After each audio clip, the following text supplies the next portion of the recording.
Strickland. Sean, you're not afraid of a war. We saw that in your last fight against the champion.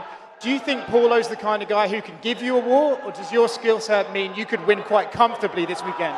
We're gonna fucking bleed for you guys. I appreciate you guys.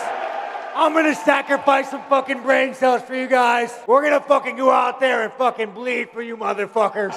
You guys are fucking awesome, and I cannot wait for me and this man to fucking go to war. But you motherfuckers make me want to go out there and die, man, and I fucking love you guys. To the fucking death. I think the Dutch man can agree. We're gonna put on a war, and we're gonna try to fuck each other up. And that's a promise we both can make you guys. But he's not fucking winning Sunday. 25 minutes of fucking war. It ain't working anymore. The ship has sailed. The Jab and Teat barge has left the harbor. Sean Strickland just got beat pillar to post for 25 minutes by Dricus du Plessis in their rematch this past weekend. Their first fight a year ago was razor close. I'm talking so close that a draw wouldn't be out of the question. I do feel like DDP did enough to win that one on forward aggression and some takedowns, with their striking exchanges being pretty much neck and neck. But there are a decent amount of fans out there who feel like Sean did enough to retain his belt at the time. I mentioned this in my prediction video for UFC 312, that it was like an unstoppable force meeting an immovable object, like a rhino meeting a fucking boulder or something, I don't know. Dricus was constantly pressing the action, but it was clearly a chore trying to hit Strickland through his ironclad boxing defense. But like I said, he was just busier. It was tit for tat and not definitive whatsoever. It definitely warranted them running it back down the line. A lot of people thought this rematch would be neck and neck like the first one, and I could see why. They both secured wins over Adesanya and Costa respectively after their first meeting, and it's only been a year. Surely neither guy would improve drastically or decline rapidly in that short of a time span, right? There's just no way. There is, in fact, a way, as du Plessis just outstruck Sean Strickland on the feet for 5 rounds, looking the best he ever has inside the octagon. He had to rely on grappling this week by the first time, but made a point of saying ahead of time that he didn't plan on drawing from that well again. He wanted to beat Strickland at his own game. He only tried and secured one single takedown in the 3rd round, and honestly, he didn't even need to do that. He made Strickland look like green eggs and ham in there. He even managed to shatter his nose in the 4th, forcing Strickland to backpedal and try and fix it with his bare hands like a fucking maniac. He made it to the final bell, but didn't have a chance to get much of anything going. It's happened, ladies and gentlemen.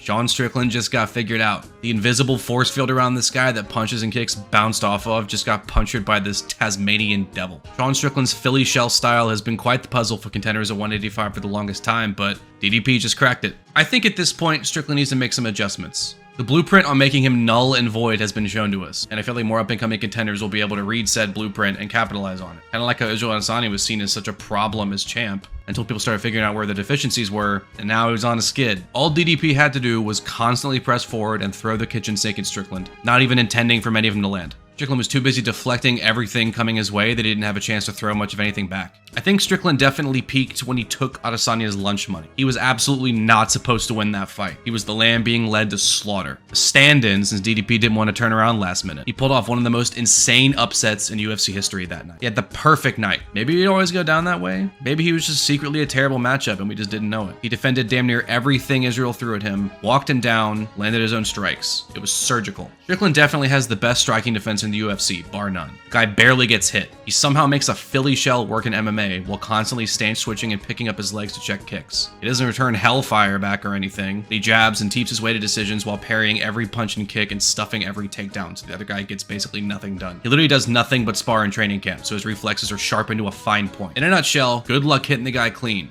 Unless you're Pereira. That Izzy performance may have been somewhat of a lightning in a bottle though, because in his performances since then, and honestly some of them before, Strickland is incapable of making things look dominant. Whether he wins or loses against elite competition, he toes the line down the center every time. When he's spending the entire fight being defensive, he isn't able to throw much back himself. In the past against lesser competition, whenever he'd hurt someone, he'd leap on them and bludgeon them with strikes, getting a few finishes in some cases. He's capable of being aggressive and slinging leather, he just doesn't take the risk. In his first fight with DDP, when he exchanged in the pocket, he actually did well.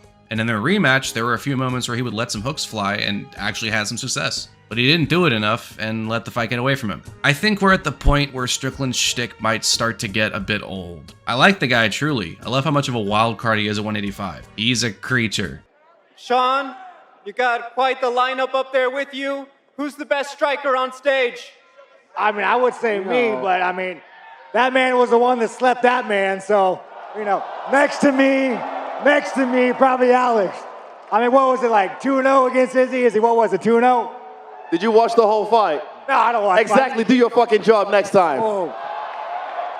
Oh man, I made the champion mad with his fucking frosted tips and his gay little watch.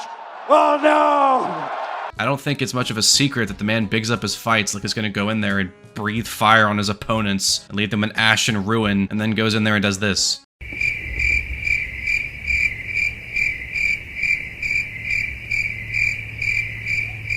It's starting to feel like he's all bark, if you know what I'm saying. We need the bite to go with it, man. He sells the shit out of every fight he's signed to and owns every press conference, yes. But when you constantly tell your fans that you're gonna bleed for them and go to war and take out your opponent's innards and skip rope with them, and then you go play patty cake for 25 minutes and put the crowd to sleep, people are gonna start getting bored. Izzy did something similar when he was champ during his stretch of snoozers against like Vittori and Cannonier. He talked about the bloodbath we were about to witness. He was gonna go in there and play badminton with their severed heads. Tune in for violence. And everyone would pack in to watch him, and it's just...